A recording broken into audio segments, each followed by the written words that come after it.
You're alive. Hi, my name is Layan, and this is my story. When I was in high school, my favorite singer disappeared for a while. And when she came back, she mentioned that she was in rehab for an eating disorder. I didn't know much about eating disorders back then, or that I had an eating disorder. But I remember listening to her story and relating to everything she said, every struggle, every symptom, everything she said. And I remember vividly when she ended her video, she said, if you or someone you know is going through the same thing, please reach out. And that stuck with me.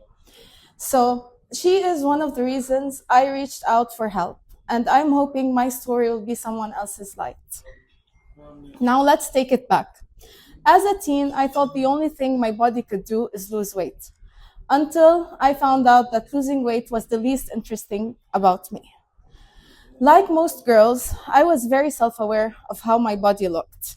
Not because I hated how my body looked, but because everyone around me hated how they looked. I was born and raised in Jeddah, which meant I had to go to an all-girls school. Every girl around me became a competition because every girl around me saw one another as a competition. Commenting on each other's bodies, hair, makeup, everything. Everything felt very, very judged. And alongside of this, I have an older sister, which growing up, I looked up to a lot. So when I used to hear my grandparents, my family friends, and everyone comment on her body and tell her if she looked thinner, she'd look much prettier, I put the idea in my head that if I ever gained weight, I'll just be ugly. As much as everyone and everything around me wanted me to hate my body, I didn't do much about it just yet. Until one day, in health class, our teacher decided to teach us about BMIs. And that was my biggest trigger point. She weighed us in front of all the class and compared our BMIs. And that's when I realized I was overweight and I weighed among the heavier girls in class. So I started learning about calories, skipping meals, skipping snacks at first, then skipping meals, then eventually eating no meals. Resting stopped becoming an option, and exercising was all I did all day long. That went on for a long while. A few years and 40 kilograms thinner, I decided I needed help. But how could you ever ask for help when everyone was congratulating you on your success? Because when you lose weight, when you're already overweight, everyone thinks it's a big win, whether you were dying or you were doing it in a healthy way. But eventually, closing my eyes at night became very scary because I was at the point where I felt very ill.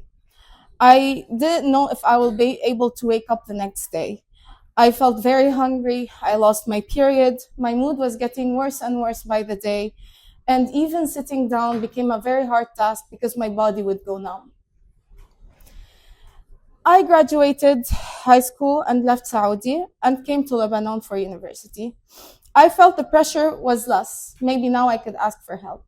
Not because people in Lebanon were less judgmental, they're not, but because I didn't know much or anyone here just yet. So they didn't really have a past to compare me to. So I asked my parents for help, and a few dietitians, therapists, psychiatrists later, I actually got worse, and I just wanted to give up. One day I got admitted to the hospital because I was on new antidepressants and I was having weird physical symptoms. The doctors at the ER read my case and they asked me a few questions, if I was suicidal or inflicting self-harm. And when I gave them my answers, they wanted to admit me to the hospital immediately. But my parents weren't able to accept the fact that I was ill just yet or mentally ill. So they took it upon themselves to take me back home and they told me they would take care of me. But the doctors at the hospital did give us appointments to a group of eating disorder specialists at the hospital. And eventually, I went to my appointments. The doctors were great, and for once in my life, I saw a future. This was back in 2016, and I still see some of these doctors until this day. Recovery wasn't easy, but I had a lot of supporting friends. One that stood out a lot, because if it wasn't for him, I wouldn't have started training at all. My friend Jafar at the time was getting certified as a personal trainer. And since I was trying to let go of everything that was holding me back and triggering me, I had to let go of just doing cardio. So he suggested on giving me a program. So start lifting weights. I got very scared, but I trusted him because I got scared of gaining muscle. I got scared of doing anything that would make me look different. I was terrified of looking anything but skinny. Especially since at that time I was with a eating disorder specialist dietitian and we had to eat a lot. So it was a terrifying idea to start lifting weight and eating more. But a few anxiety attacks and breakdowns later, I fell in love with training. And I decided, so much so that I decided to become a personal trainer. Because for once in my life, I realized that I'm going to the gym to gain more of me rather than to lose me. I was gaining more than just strength and muscles. I was gaining my life back. A year later, I finished my bachelor's in film and moved on getting my PT certification. Life came in the way, and I started I started training on my own. I was also trying to implement everything that I learned as a personal trainer. I kept on getting stronger. I started feeling like I found myself. And every gym session started to become like a little flick of light in the long, long, dark tunnel. I was very much a loner back then. I used to train at 6 a.m. every day. I still do. One day I decided to break that routine and train late with a friend. And although I felt very intimidated by the people that used to train late because they're very strong, I still took the decision to go and train with them.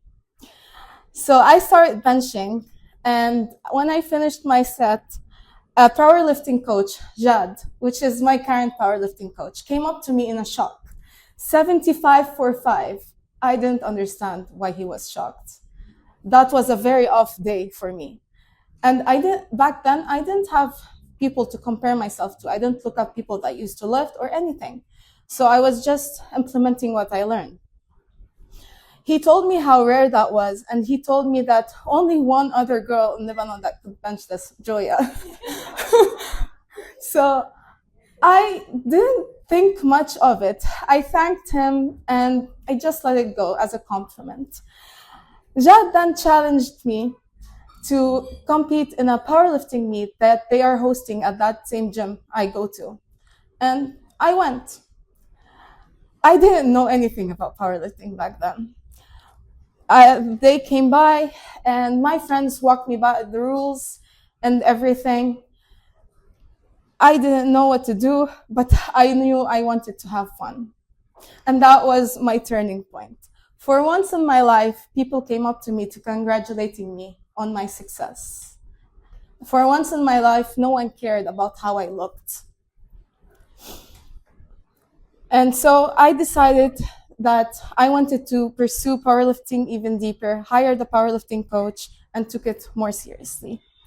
Unfortunately, that wasn't an easy journey because when I did start powerlifting, I was also going through a lot of physical challenges. When I was in recovery, I used to have a lot of problems.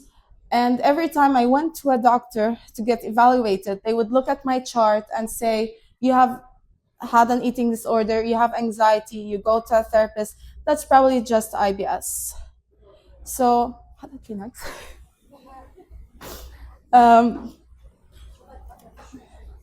probably just IBS.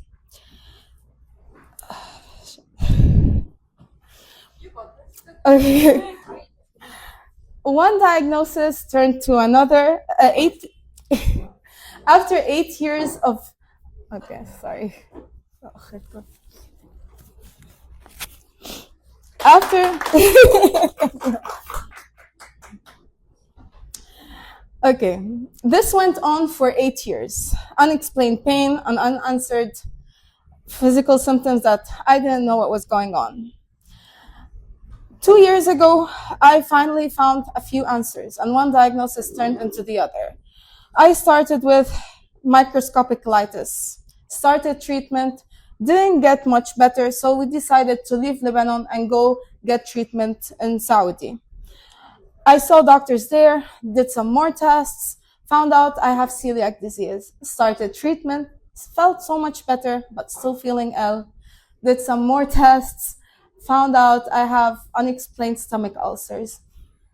At my 6th endoscopy and colonoscopy, I found out I have a lot of damage from H. pylori that I didn't know I had. But that wasn't all. Along the way, I found out I have hypothyroidism and a lot of period symptoms that may or may not be endometriosis. 10 gynecologists and zero serious doctors later, I still don't know if I do. Because if you're not married and you're not willing to have kids just yet, not a single doctor is willing to go through an endometriosis diagnosis because it requires a surgery. And most of them just wanted to put me on birth control. And I refused because it will worsen my stomach symptoms and it will make me lose my strength. So that is a just longer story on how healthcare system just fails us, mainly as women, but we move on and we hope to get more answers later on. Eventually, I gave up on my life in Lebanon because all I did for like 2 years was go to ER visits, doctor appointments, and cancel plans because I couldn't go out, and I stopped working. But with all of this, going to the gym was the only thing that I didn't give up on. The 1 to 2 hours at the gym every single day, even on my worst days, were just the light in my life. Because I promised myself, as long as I'm standing on both of my feet, I will not skip a single session. Because it always reminds me of how strong I am. When I show up and I'm feeling horrible and I realize how much I could lift, it just brings back the life in me. And it was just the distraction from everything that was going on. As I mentioned earlier, getting into powerlifting was very controversial as a female because lifting heavy wasn't easy because everyone used to tell me that I will probably break my back, never have kids, and I don't know, look muscular, become a man, I don't know. But the way powerlifting made me feel made me realize that I will never give up on it. I saw something in it that they didn't see. And recovery really taught me that people will never be pleased because before I got into anorexia, I was overweight and people told me to lose weight.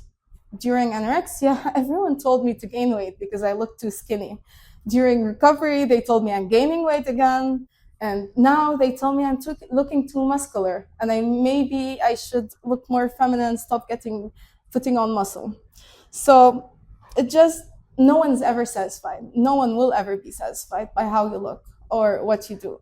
So why would I care if I see something that keeps me going, keeps me getting up from bed every single day? And this is one of the things I love the most about becoming a personal trainer, because I get a lot of female clients, and most all of them, just want to tone their legs, skip their upper body, diet and lose weight, and not lift heavy. And when you ask them why do you want to do that, they never tell you because they want to. It's never something they want. So I take it upon myself to teach everyone that comes up to me that Why does it matter if you're skinny and you lost the weight, but you're not healthy? Why does it matter if I'm skinny but I'm dying? What matters is I'm healthy. Like lifting and getting into the gym is a life journey. We don't just do it to lose weight and just give up. We do it to be to live, to have more of life. And later on, family and friends that never supported me now are standing and waiting for me to compete and going up to people and showing them how proud they are. And people that used to tell me to take care and lift less weight now come up to me and ask me for advice. So to end things, when they asked me for a talk, they also asked me for a quote. And I told them this quote that really has been getting me through life lately, and it's an ayah in the Quran, and it says, لا يكلف الله نفسا إلا وسعها, which means in English, God does not burden a soul more than it can bear. And that's exactly what the past few years really taught me. Life is going to throw a lot of things in front of you, and you're going to realize that you can bear way more than you realize, no matter how many things that get in your way.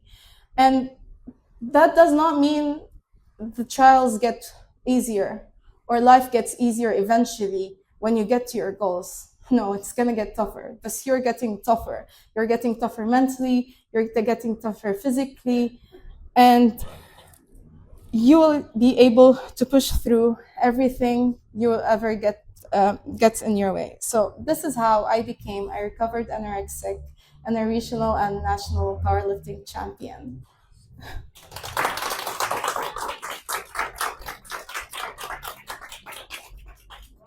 Was it right?